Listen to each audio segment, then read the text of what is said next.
Hi everyone, how are you today? Hi, gonna let everyone start to come on. Welcome. I am Aimee of AimeeRaupp.com, and I get to do this every single week. Come to you guys live and offer my support and my service to all of you. Many of you are on the journey to baby and look to me for assistance and support in navigating that process, which is huge. It's a huge undertaking, right? And it's stressful and it's full of trauma and ups and downs and all of the things. And that's what I'm here today to do, is to offer support to all of you. So I do a different kind of live every single week. This week is an Ask Me Anything about managing grief and gratitude. And so if you guys want to post questions in the question box, so I'm not going to answer the comments. You have to post questions in the question box, but they need to be around managing grief and or gratitude.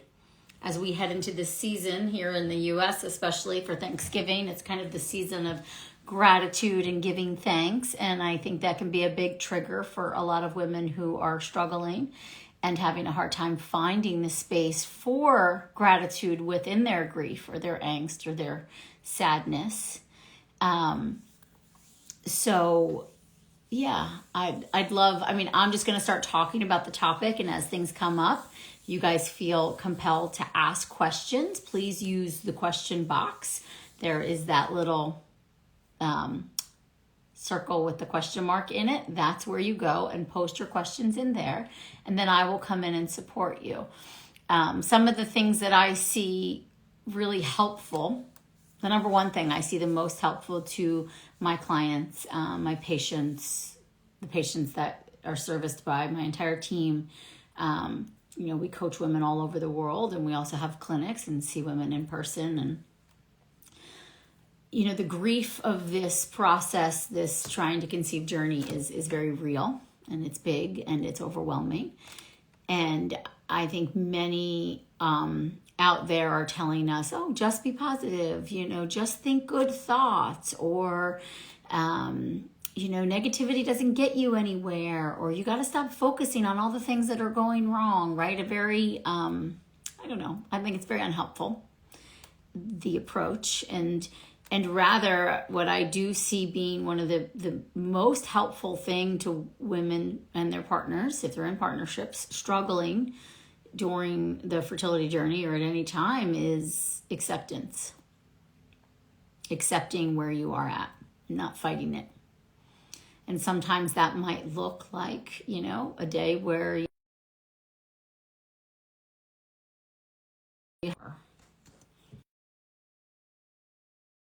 a phone call came through, so hopefully that didn't screw us up here on the gram.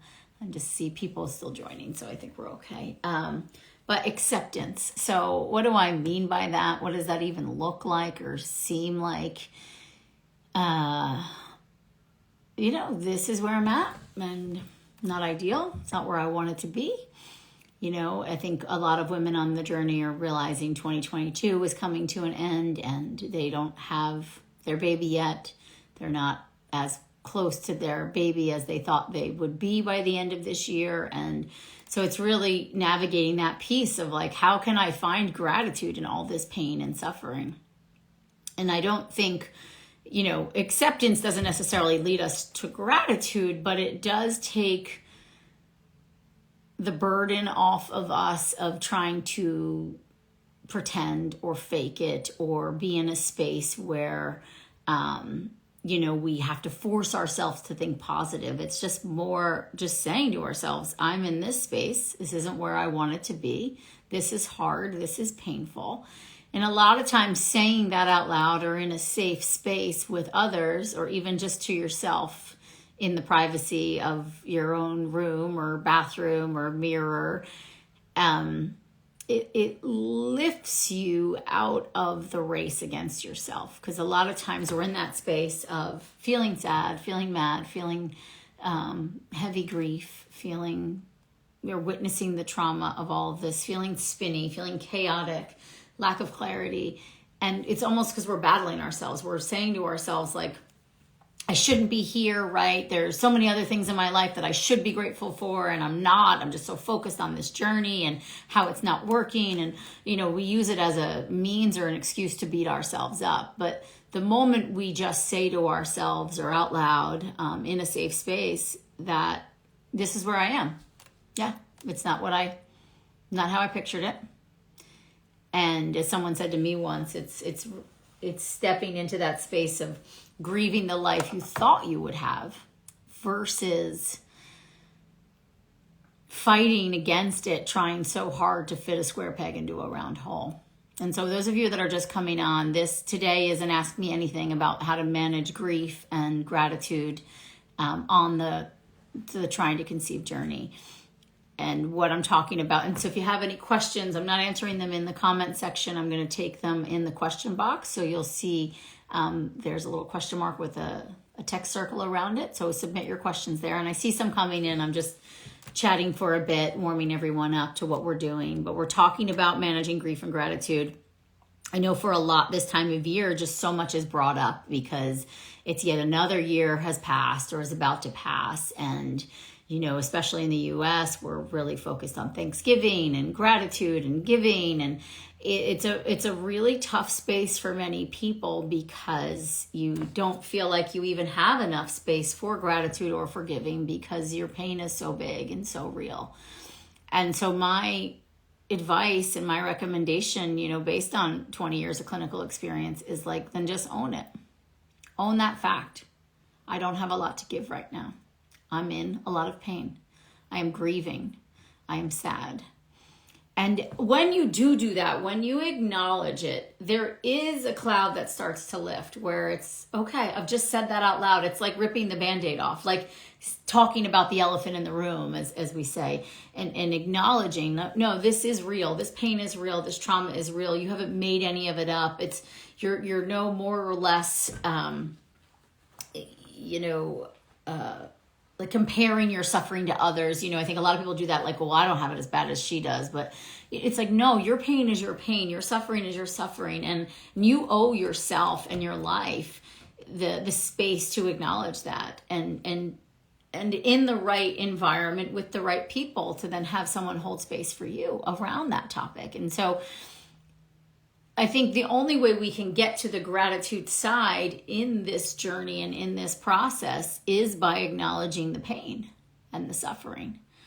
And not, I'm a huge, fan of spiritual work and have done a lot myself. And I do think we spend too much time focusing on the suffering is not necessarily beneficial to us either. But if we ignore the suffering or pretend it's not there, it really bites us in the ass. In Chinese medicine, one of the number one reasons for long-term health issues, chronic conditions, disease states is repressed emotions. And so the first thing we owe to ourselves, and I think to our future family and how we want to mother ourselves and this child or children who are going to come through, is being comfortable with expressing how we feel and saying it out loud. This sucks. This is hard. I am having a hard time. Some days are better than others, right? And in that, then we acknowledge the grief, we acknowledge the anger, we acknowledge the sadness. It does lift us a bit. And then through there, we start to find clarity or be able to look and say, my relationship is the strongest it's ever been. I have learned a lot about my body. This process has taught me a lot about X, Y, or Z, and I am grateful for that. And it's not saying that finding gratitude around this journey being hard never means that you chose it or that you're okay with it. You're still in a club you never wanted to belong to. And I think we all know that. And I always joke, you guys found me and I'm so honored and so happy, but you never wanted to find me. You never wanted to need support from someone, from a fertility detective or a clinician who's been helping women get and stay pregnant for so long. You never wanted that. You wanted to just easily get pregnant, right? And stay pregnant and go on with your life. And that was always your vision. And so your life did not go the way you wanted it to go. And you deserve the space to grieve that. And not everybody understands. And you also can't expect everyone to understand. Some people just don't have the capacity to understand that. And so you just move on from that. It's not your mission to convince others to understand your pain and your suffering. Your only space is to really find those who can support you and hear you and see you, but no one's going to understand your exact suffering and pain, and we can't expect anyone to. But we do have the right to acknowledge it. This time of year is really hard for me. Sorry, I'm going to pass on going to that party because, I'm just not feeling myself lately, right? You don't have to get into details, and we don't have to have guilt. You're allowed to feel how you're allowed to feel. You're allowed to say no. You're allowed to say yes. And when you give yourself permission for that, that is when I think it just allows you to breathe, allows your heart to open up, and then perhaps we can see some of the things in our life that we are grateful for. And there are a lot of things that we're grateful for. There's a lot that comes through the learning and the journey, right? Oh, we have questions building up in here. Let me just see. How to overcome a person or a family member who is pregnant and won't tell the news at Christmas. Yeah, it's hard, man. It's hard. So I think if you know it's going to happen, you prepare yourself. I think you grieve that before. You come up with a script before. And I think also separate the truth. I'm going to use the word jealous. I'm not saying that you're jealous. I'm not calling you a jealous person in a negative way, but I am jealous of that because that's something that I've been working really hard at. And this woman, seemingly pretty easy, that crushes me. I feel crushed by this news, and it's hard for me. But then separate further. But I'm happy for her, like everyone does deserve what they want, right? So not make it about them and them being, bad people because they got it so easily, but more really breaking it down. This is hard for me. This is really hard news for me to digest because of where I'm at in my life. But it doesn't take away from the fact that I'm happy for you. Yeah, you want to grow your family, so do I, right? And then some can take it even another step further, which is a push, and I'm not saying you have to, but just hear me out.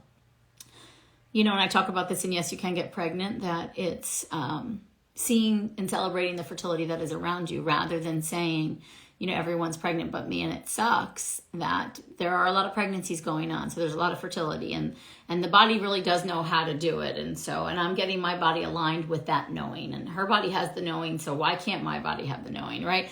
Like almost that comparison on like the flip side of rather it being negative of it being positive of like, if she can do it, I can do it. Like if she can eat that and do that and I'm doing this and doing this, like I'm giving my body and my cells even more. And I know comparison is the root of all suffering. So I'm not really encouraging that, but just as a jumping off point too, if it feels doable, that is another option. But I do think if you anticipate the news and you have major anxiety about it, you feel yourself out. Maybe you go late after the announcement's made. Maybe you have a conversation with this person before the party or the celebration, one-on-one, and just, say like, I know you're going to share the news and I just want you to know how excited I am for you. And that like what I'm going through, whether or not you're public about that, that's the other piece of like, but what I'm going through, like, it's very separate than like my joy for you is separate than my sadness for myself. And I think being able to see that is a really important piece.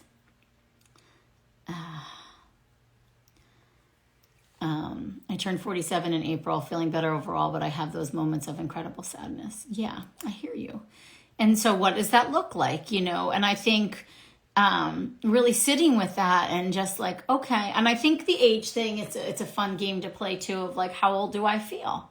How old do I look? Do I feel healthier now than I did 3 years ago? And if fertility is an extension of health and it's more about health than it is about age, am I still in the game? Am I still menstruating and ovulating? And age is hard. It's tricky. And so again, grieving where you thought you would be versus where you are.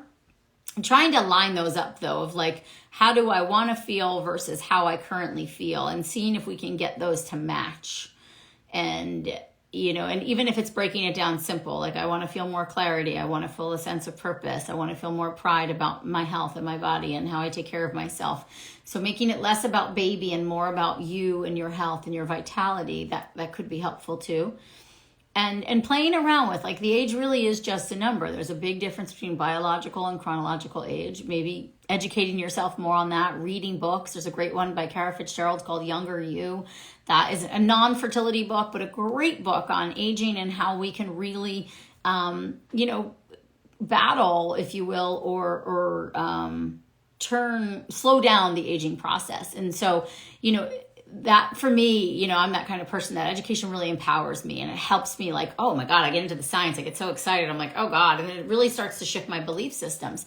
And so perhaps it's something like that too. And then look for other stories of hope, right? I've had, probably 10 women at this stage in my career that at 47 that did it with their own eggs. So I know that's not a ton of women, but considering the population that I see is such a small subset, right? That's a decent percentage. So, and just that honesty with yourself of like, but I'm going to be in the game for as long as I can be. And I want to look back and have no regrets that I tried everything. I looked under every rock, and living from that space too. How to overcome the sadness when you realize that you always put your family first before your dream to become a mom. A decade passed and I realized that I spent the majority of my fertility years helping my family instead of focusing on myself. My time is running out. Yeah, that's a tough feeling. That is really tough. And I think it's unpacking, again, that resentment, expressing it, whether it could just be like writing a letter or having a therapist that you talk to, getting the tools and the support there, maybe not expressing it to the family themselves, because that might feel like you're hurting somebody's feeling and you don't want to do that, but really processing that because it doesn't serve you being in. So processing it and letting yourself really feel all the feels. Like I'm upset that was the choice I made. But then also meeting yourself with compassion, like, because the truth is, and I don't know you well enough to, really speak to this exactly, but like all of us are always doing the best we can from our level of consciousness in that time. And so during that time, it wasn't like you were, I think, deliberately choosing one over the other, right? You were just doing what felt right to do in that moment. And now looking back, you're like, crap, I wasted those years and I should have been focused on other things. And it's like, I had a call yesterday with the Jen Aniston article that came out in Allure, which was so deep and raw and touching. But what she says about, like, I wish someone would have told me to just freeze my eggs, makes me want to cry for her.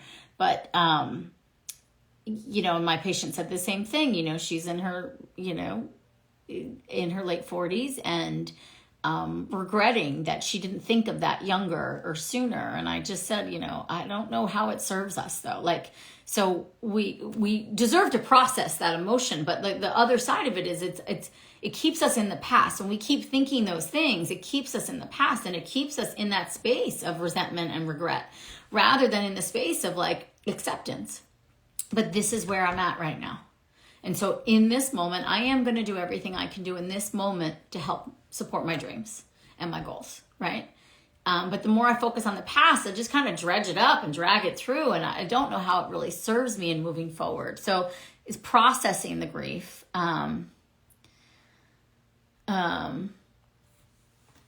After having 2 miscarriages, I still have emotions about it. How can I get rid of them? So I don't, I've had a miscarriage myself, and I don't know that you get rid of them. I think you have to accept it. I will always have some sadness over my losses because they were traumatic for me. And they're a part of me now. As I say lately, they're a part of your thread. They're a part of who you are. They're making up the thread of you moving forward, for the rest of your life. And I don't think that that's a bad thing. I'm not saying to like wear it as a badge of honor, but more like, this is me. This is me. I'm a woman who's had 2 miscarriages and I have grief over that. And some days it's bigger than other days and it does get less with time, but it's real and it happened to me. And I think you do a disservice by trying to erase that, so instead own it, accept it. And just accept that you're human and some days are going to be easier than other days.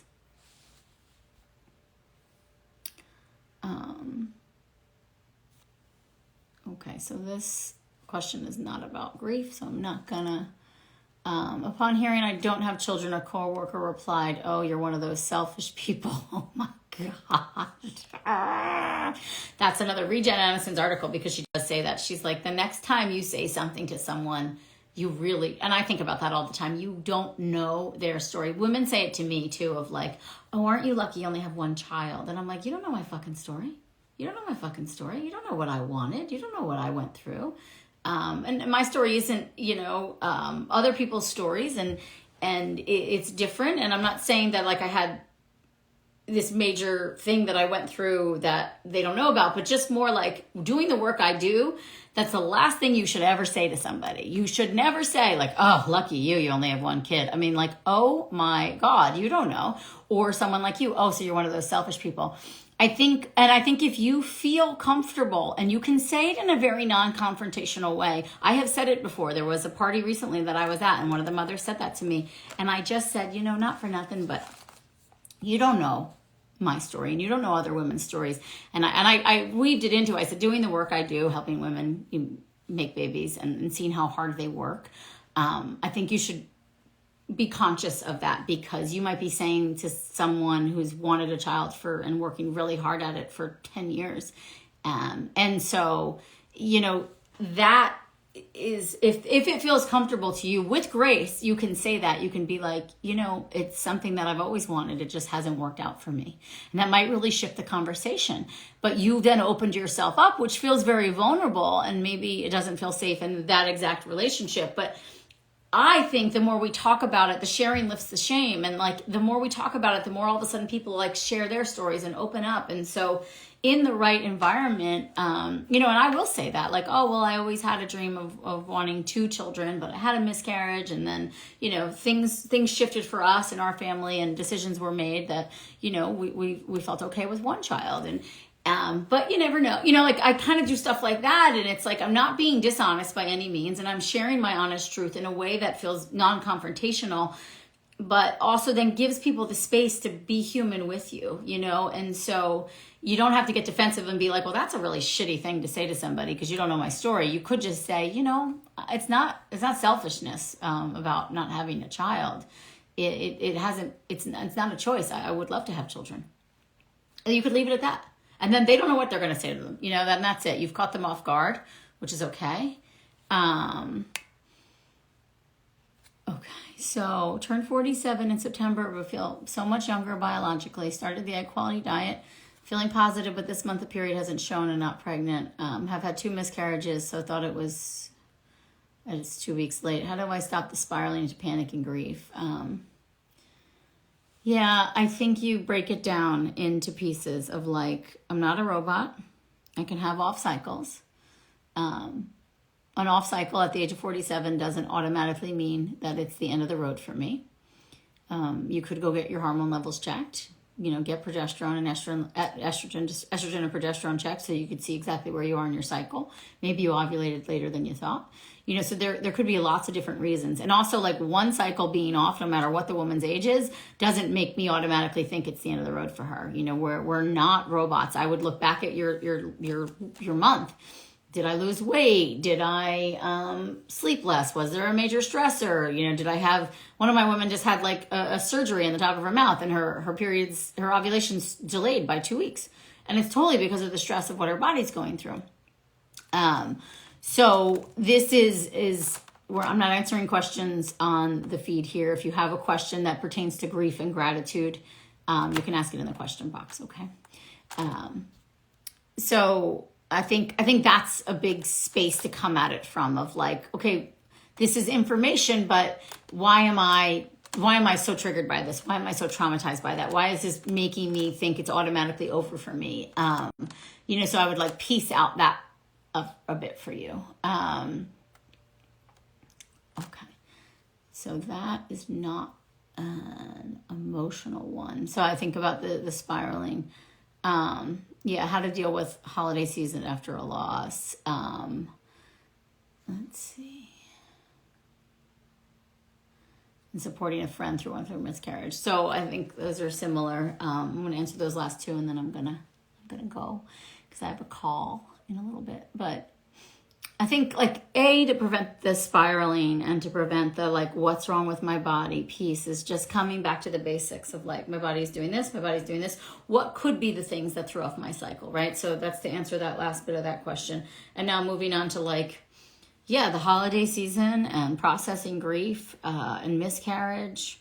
Again, like acknowledging where you feel safe and in relationships you feel safe that this is hard and this is what I went through, or I'm just going through a lot right now and this is heavy, and giving yourself permission to say no too. You don't have to go to all these events. You don't have to be hyper social. You don't have to fake and be so excited for other people who are pregnant and you're not. You can bow out and in the right environment, say it's a really close friend or a family member, give them a call and just, just say, hey, I just want to give you a heads up. Like this doesn't take away from my joy for you. I myself just went through a miscarriage and it's just been really rough. So if I seem off tonight, that's why. And I just wanted to talk to you about it before because I want to make sure that and it's like that does take courage, that does take honesty, that does take, a level of, I think, bravery and courage, right? Where you're really opening up and admitting. But I just think, I don't know about you guys, but the older I get and the more deeper I get into the spiritual work and all the work I do is like, the more honest we are, the better. Let's just share our truth. We don't have to do it in a way that's hurtful or harmful to others, but we can do it in a very graceful way. I'm having a hard time. This hasn't been my best year.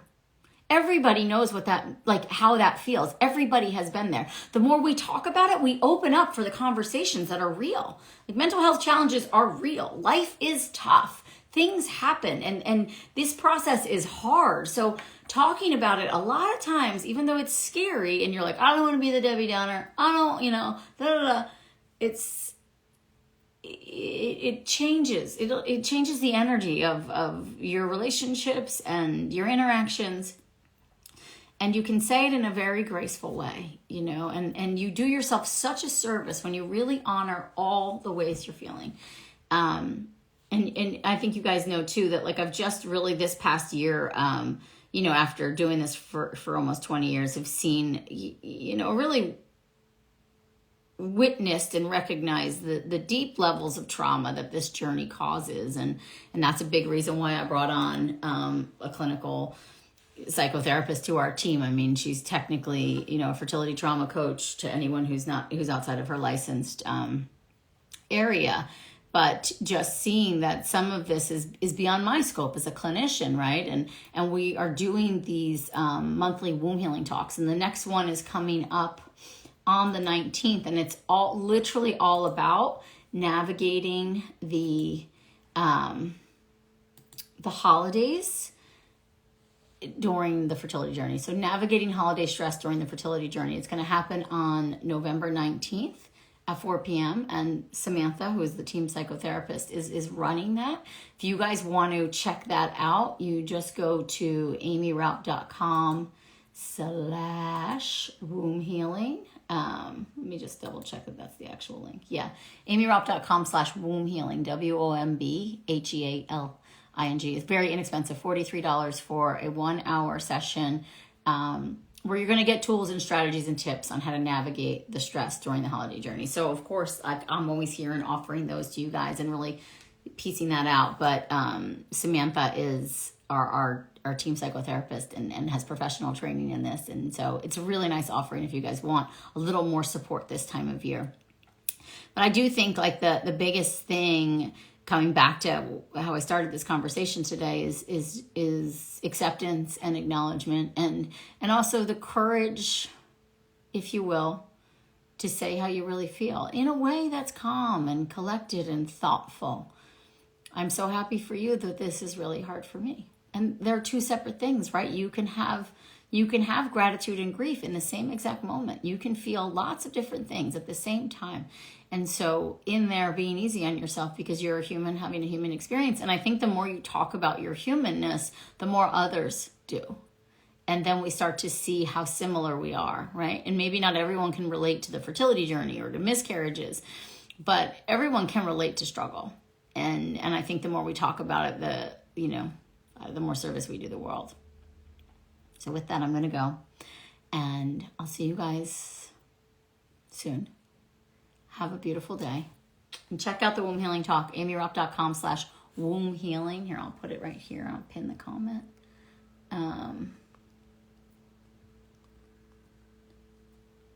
But we are very intentional about the offerings we have here at Aimee Raupp. And this one is a super intentional offering to help support all of you to navigate the stress of the fertility journey during the holiday season. And for $43, I mean, what do you have to lose? Okay.